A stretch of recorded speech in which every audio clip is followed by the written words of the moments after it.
as I made my rounds through each hospital room. I spotted someone in the distance. Could it be a family member of the patient who was just rushed in by emergency? I approached slowly and initiated contact.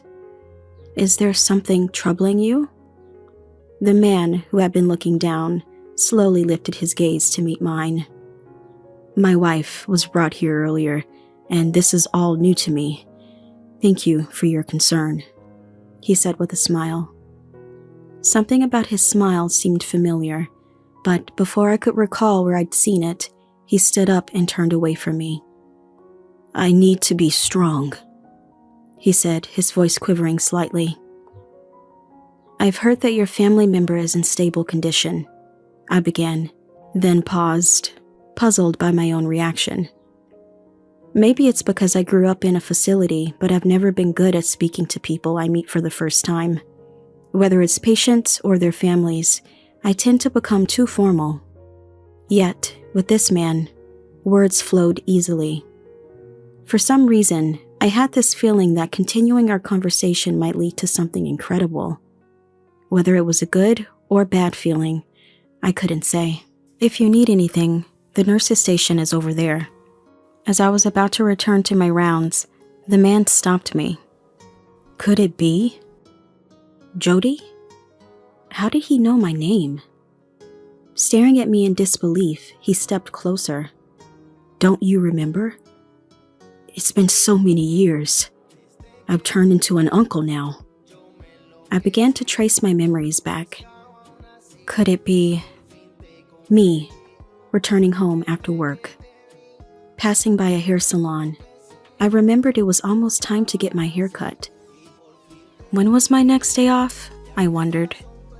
Always tying my hair up because of work, I found going to the salon more of a chore. No family, no friends. For someone who has lived like me, grooming was never of any interest. Simple, clean. That was all I sought in fashion. Jody, that's my name, but the parents who gave it to me are no longer here. During a family outing in my kindergarten years, they died in an accident. Although I survived, I was treated as a burden by relatives. Never properly clothed or fed. Children listen more than adults think. Why do we have to take care of her? Our household is already struggling. We can't afford another child. Hearing adults talk like this, I started to feel like I shouldn't exist. Eventually, I was placed in a facility, but by then, I had already become a child lacking self-confidence. Always hiding, watching, living as told by others. Even now, expressing my feelings is hard. That's why I struggle with relationships at work. However, nursing is the only thing that gives my life purpose. No matter how tough it gets, I can't imagine leaving this job, once inspired by a nurse. I've always dreamed of being like her. I haven't forgotten that aspiration. To be kind and see people for who they are. Though that's what I wish. Reality is often unkind. Growing up without knowing love, maybe dreams are just dreams for me. Just as I start to feel down, I snap back to reality. I was just thinking about making a hair appointment. Spending a lot of time alone, my days lack meaningful conversations. It seems I tend to overthink because of this. As I linger in front of the salon, pedestrians seem to walk around me. I decided to head home quickly to check on my days off. Regaining my composure, I made my way home. After checking my days off, I made an appointment with a hair salon online. I took a bath, then heated up some side dishes I had prepared on my day off. Relaxing at the mini table in my cramped one-room apartment is my favorite time. After fiddling with my mobile phone for a while, I did the dishes and crawled into bed. Tomorrow is a night shift. Before then, I'll go shopping and stock up on prepared dishes. I live a frugal and modest life. by choice. That's what I've always wanted. I had to take out student loans to attend nursing school. The inheritance left by my parents was gone, just keeping up with daily expenses. The relatives who considered me a burden and sent me to a facility were certainly not going to pay for my tuition. I didn't want to be indebted to them for anything. I've been repaying my student loan since I started working as a nurse, so I don't have any savings even now. But borrowing money was essential to achieving my dream. I still find fulfillment in my job and have no regrets about that. Plus, I've always been a simple person, so a modest lifestyle suits me just fine. Lost in thought again, I eventually fell asleep. Waking up the next day, I went shopping as planned. I bought discounted groceries at the supermarket, deciding what to make with them. I've been used to this lifestyle since I started living on my own after leaving the facility. There's no need to make anything fancy since I'm not cooking for anyone else. After quickly finishing shopping, I started cooking as soon as I got home. Even though there's some time for a nap during the night shift, I still wanted to rest a bit before that. Once everything was made and cleaned up, it was just past 1 p.m. when I checked the clock. My shift starts at 5 p.m., so considering commute time, I had about 2 hours to spare. After eating some of the dishes I made earlier, I lay down in bed. I played relaxation music from a video site and closed my eyes. This moment was my relaxation time. As I dozed off listening to the music, I dreamt someone was talking to me. Apparently a woman. I could tell she was smiling kindly, but her face was blurry. As a child, I reached out and took the woman's hand. It felt like my heart was slowly warming and melting away. I tried to remember who she was from the depths of my memory, but couldn't identify her. Yet, I wanted to stay in that dream forever. Eventually, the woman's presence faded, and I felt like I was floating on clouds, enveloped in a pleasant atmosphere. This feels good. As I thought that, a distant sound reached me. It was my mobile phone's alarm, bringing me back to reality. Groggily checking the screen, I saw it was 3:30 p.m. Right. I realized I had been napping and noticed my eyes were wet. It seemed I had cried in my dream, but now I couldn't even remember what the dream was about. Stretching and shifting my mindset, I started preparing to go to work. Good evening. I arrived at work and greeted my daytime colleagues. They all greeted me back, but it was all business. After handing over the shift, the daytime colleagues left. Today, we're having a party with people from a trading company. I watched them leave, dressed in their fancy outfits, and then one of my fellow night shift workers approached me. It must be nice. I wish I could have gone too, but it's irrelevant to Jody, right? She threw a blatant sarcasm my way. I responded with a laugh, and she sighed. I've become an outlet for the young nurse's stress.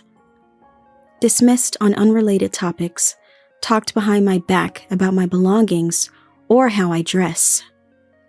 During work, they find reasons to dump their tasks on me. Not resisting, I've become even more of a target for some. Even the head nurse scolded me. Don't let the young ones walk all over you. You need to stand up for yourself. But it's easier for me to just go along with what I'm told, given my personality. After finishing checking temperatures and changing IV drips for the patients in each room, I approached a young nurse to take a break. While eating my homemade soup, how stingy can you be? Look, Jody was raised in a facility, right? Maybe that's related. They were talking behind my back again. I'm used to being judged by others as unfortunate because of my circumstances. Let those who want to talk, talk. I'm happy to be in the profession I've always admired. I'm not strong enough to truly believe that, and I feel out of place. I quickly finished my meal and went outside for some fresh air. The outside air was cold. It calmed my emotions.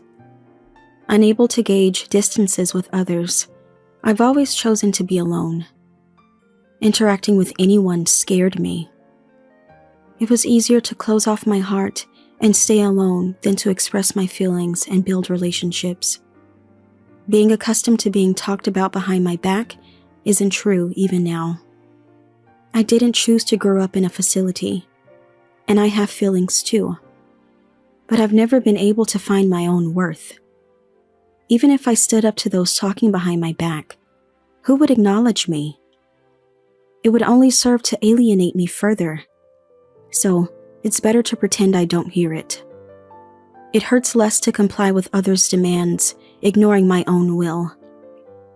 That's how I've lived since childhood. I wish they'd just leave me alone. Looking up at the night sky, I sighed and decided to return to my duties. When I came back from my break, the nurse's station was bustling. It seems an emergency patient had been brought in. I helped secure an available bed and prepared for the patient to be smoothly transferred to their room. A few hours later, the patient was finally settled into their room. After the treatment, they seemed to be sleeping.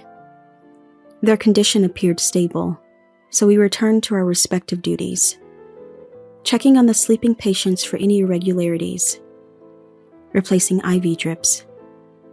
As I made my rounds through each hospital room, I spotted someone, sitting on a sofa near the water and hot water dispenser. Apparently not a patient, given their casual attire. Probably a family member of the patient who was just brought in. I approached slowly and initiated contact. "Are you a family member of the person who was just brought in?" The man slowly lifted his gaze to meet mine. "Is there something troubling you?" The man looked down again, muttering a soft, no, before looking up at me and responding with a laugh. "My wife was just brought here, and this is all new to me. I was a bit overwhelmed. Thank you for your concern." He smiled. Something about his smile seemed familiar, but before I could remember, he stood up and turned his back to me. "I need to be strong." His voice trembled slightly. "Your family member is currently sleeping, and I've heard their condition is stable. We are always here to support our patients and their families with compassion." I stopped mid-sentence, struck by a curious thought. I've never been good at speaking with people I'm meeting for the first time. Be it patients or their families, I always end up being too formal. Yet, with this man, words just flowed out of me. When I suddenly got stuck, the man turned back to me and looked into my eyes. I don't know what to say, but please, leave your family members' care to us, and please, don't overdo it. I had this feeling that continuing our conversation might lead to something unbelievable. Whether it was a good or bad feeling, I couldn't tell. I just knew I didn't want to change my current situation. The fear of it made me want to leave this place quickly. If you need anything, the nurse's station is over there." As I was about to return to my rounds, the man stopped me. Could it be Jody? Had he seen my name tag? My name was unexpectedly called out. I turned back towards the man. Could it be Jody? How did he know my name? Seeing me stand there dumbfounded, the man approached. Then he glanced between the pin in my pocket and my face. "Jody, right? This pin. Lenore gave it to you as a present. I remember because I was there when she bought it." His expression brightened instantly. "Huh? Lenore?" The name struck a chord with me. "Don't you remember? How many years has it been? I've become an uncle now." My memory traced back. Lenore. Among the relatives who took care of me, she was the only one who treated me kindly. She was the reason I chose nursing. Could it be? Lenore had a boyfriend at the time, and they often took me out with them. It's Ethan. We used to hang out together, remember? Memories of those times started flooding back. Before I was placed in a facility. In the 3rd grade, I stayed at Lenore's house. Her parents were cold to me, but Lenore was always kind. Her boyfriend, Ethan, would come over to help with my homework. They even took me to an amusement park on a day off. Lenore was training to be a nurse. Ethan was aiming to be a teacher, and I aspired to be like them. Then, there was a day I fell ill with a high fever. Aunt and uncle looked grim. They strictly told me not to pass it to Lenore. In my dazed state, I vaguely remembered. Right, there was an important test coming up. Lenore was preparing for her nursing license exam. It made sense why Aunt and Uncle wanted to keep me away. But as a child suffering through an unfamiliar high fever, I couldn't help feeling resentful about my life. How long had it been? Lying sick, I had no sense of time. Then, I heard the noisy sound of someone running up the stairs. Aunt was shouting something from below, but my ears were too muffled to make it out. Then, Lenore burst into my room, panting. "Jody, are you okay?" She peered at my face with a look close to tears. "Yeah." My head was too fuzzy to articulate properly. I remember being told by Uncle and Aunt not to get close to Lenore. Trying to move a bit away from her, my joints ached. Seeing me struggle in the blanket, she said, "It must be hard." And contrary to my feelings, her hand soothingly stroked my head. It felt incredibly comforting. From outside the door, Aunt called out to Lenore. "Lenore, come out this instant. You know it would be terrible if you caught it with your exam coming up." Lenore sighed, smiled at me, and yelled back as she opened the door. "Mom, I'm trying to become a nurse." Aunt was taken aback by Lenore's unusually loud voice. "I know that," Aunt faltered. "How can I ignore a child suffering right in front of me? What kind of nurse would that make me?" Her forcefulness left Aunt speechless. "I'll take care of my own health. Let me take care of Jody right now." Perhaps realizing she had been too harsh, Lenore spoke to Aunt in her usual gentle tone. "All right, but don't overdo it." With that, Aunt went downstairs. "Sorry for raising my voice when you're feeling unwell." Lenore was back to her usual self. "Lenore, I'm sorry." I felt guilty for causing an argument with Aunt on my account. And the thought of possibly infecting her with my cold only made my headache worse. "It's okay. Look, I brought pudding for you," she said, taking out 2 puddings from a plastic bag and smiled. "Let's eat them together." Supported by Lenore, I sat up. The cold pudding was a balm to my feverish body, and I remember it being delicious. Lenore, who took care of me at her own expense, passed her national exam and became the nurse she always wanted to be. After Lenore left home, I was moved to another household, so I lost touch.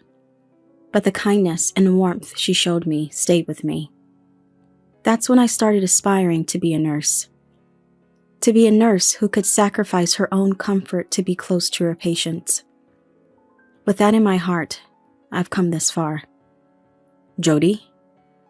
Lost in the revived memories, Ethan's voice brought me back. Sorry. I never thought I'd meet you here." Looking closer, there were indeed traces of the Ethan I remembered. "It's been 30 years, huh?" Ethan's eyes were moist. "When Lenore wakes up, could you let her see your face?" I nodded quietly, and Ethan, reassured, went home to fetch some things for the hospital stay. While on my rounds, I visited Lenore's room.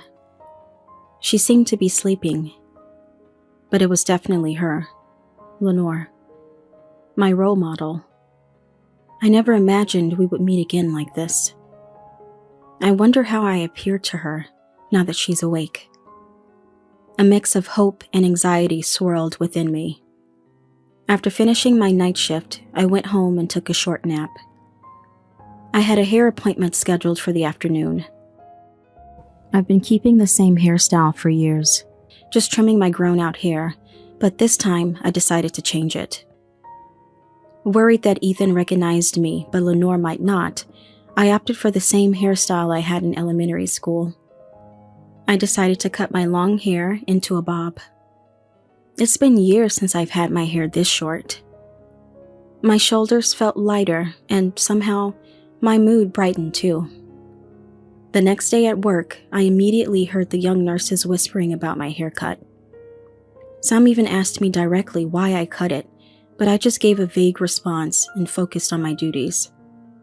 Soon, it was time to change Lenore's IV drip. Entering her room, Ethan noticed me and gave me a look. Nervously, I approached her. "Lenore, the nurse is here for you," Ethan called out, and Lenore turned towards me. Our eyes met and my heartbeat quickened. It was definitely Lenore. I had seen her sleeping face, but now, making direct eye contact stirred something in me. I looked away and started changing the IV drip. "I'm going to change your IV drip now," I said, reaching for the nearly empty bag. Then, "Jody?" She called out in the same gentle voice as back then. Tears welled up in my eyes. "It is Jody." Both Lenore and Ethan smiled warmly. How? How did you know it was me?"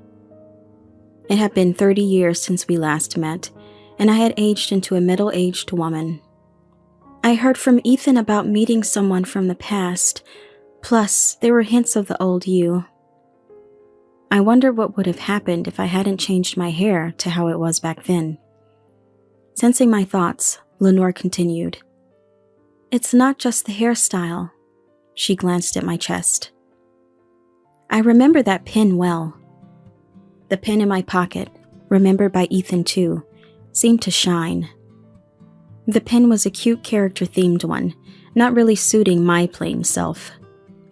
It had been the subject of ridicule by my colleagues time and again. "You're so plain. Why is that pin the only cute thing about you? It doesn't suit you." Despite the ridicule from colleagues, I never parted with it. It was a precious gift from Lenore, a reminder of my dream to become a compassionate nurse like her. The ink no longer flowed. Yet, I kept it in my pocket as a sort of lucky charm. "Thank you for treasuring it." And Lenore, supported by Ethan, sat up. "To think you've become such a splendid nurse." Tears welled up in Lenore's eyes, too. "I'm still far from it. I became a nurse admiring you, but I'm nowhere near good enough." Lenore gently took my hand. "That's not true. Do you remember the promise we made?" I nodded. When Lenore left home, we promised each other. I would become a compassionate nurse like her, and she would remain my nursing idol. We vowed to meet again as nurses. Thank you for fulfilling our dream of becoming a nurse. I've worked hard too. Lenore shared her journey since then.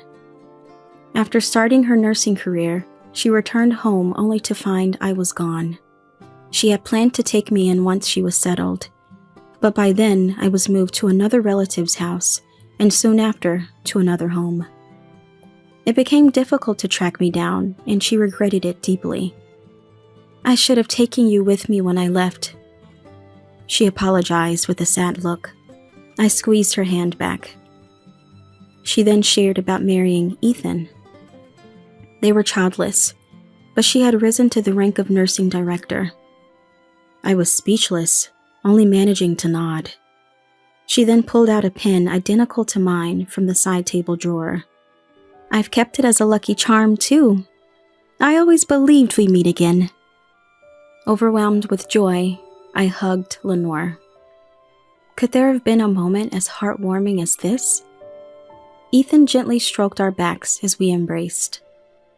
After finishing Lenore's IV drip change, I returned to the nurse's station where the head nurse scolded me.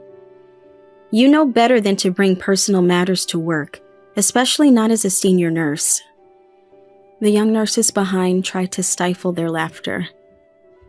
Indeed, the head nurse was right upon reflection. Seeing my sincere regret, she didn't pursue it further. If it was such a moving reunion, I won't say more, but be careful going forward. Leaving those words behind, the head nurse returned to her duties. Usually when I get scolded for making a mistake, I'd feel down and sulk, but for some reason, now I felt motivated to keep trying. I believe this positive feeling came from my reunion with Lenore. After finishing my shift that day, I visited Lenore again as a personal visit. When I told her about being scolded by the head nurse, she laughed. I would have scolded you too. Sorry. Lenore apologized. It was only with her that I could laugh about my mishaps. No matter how much time had passed, I realized she was the only person I could depend on like this. A few days later, Lenore was discharged. I, as a nurse, saw her off, but Ethan handed me a small folded piece of paper as he was leaving. The head nurse was watching closely to ensure I didn't mix personal matters with work again, but since Lenore was talking to the head nurse, we left the ward unnoticed. During a break, I opened the paper Ethan had given me, which had Lenore's contact information and address. It was written small. Be sure to contact me. The address was within walking distance from where I lived. How come we never crossed paths, living so close by? I smiled bitterly at fate's mischief. A year later, I was hurrying home from work. Today was Ethan's birthday party. Lenore was waiting with delicious food. Since then, I had started visiting their home often. Ethan had suggested, "Why don't we live together?" But Lenore and I refused. We both understood the erratic nature of our jobs. Even I hesitate around you sometimes. I wouldn't want Jody to feel that way, Lenore had said. Ethan was disappointed, but he brightened up when I expressed how happy this thought made me. Then let's all live together once we retire, he proposed, and Lenore and I laughed, sharing a look. Ethan, surprised by our reaction, couldn't help but be endearing on his birthday. We planned to celebrate it wholeheartedly. After toasting together, Lenore asked about my recent work. Since reuniting with her, the backtalk and scapegoating from colleagues had decreased. It turned out Lenore and the nursing director at my hospital were classmates, and after my colleagues found out, they kept their distance. Mixing personal matters, Lenore's doing it too, right? I joked. Do you not realize it yourself? She countered with a question. Puzzled, she then explained with a gentle smile. Since reuniting with her, my expressions have become richer. This change had positively impacted my image at work, which had been rather gloomy, according to our nursing director. I felt embarrassed. Indeed, since I started visiting them, I had been looking forward to each day, counting down to when I could visit again and finding motivation in work for those days. I never imagined being evaluated in such a manner. And although I had been far from promotion, talks of becoming a supervisor had started. Actually, I had another piece of news I hadn't shared with them yet. After hearing my story, they teased me, which made me blush. Since reuniting with her, a doctor from the same hospital had asked me out. My work and personal life had suddenly brightened, thanks to them. Expressing my gratitude, Lenore said. It's a quality you've always had. Ethan, eager to contribute, chimed in. All right, since Jody has been reborn. Wondering what he would suggest, Lenore and I excitedly focused on Ethan. Let's make today the birthday of the new Jody. Ethan raised his glass high. Lenore and I followed suit, and we toasted together. Happy birthday!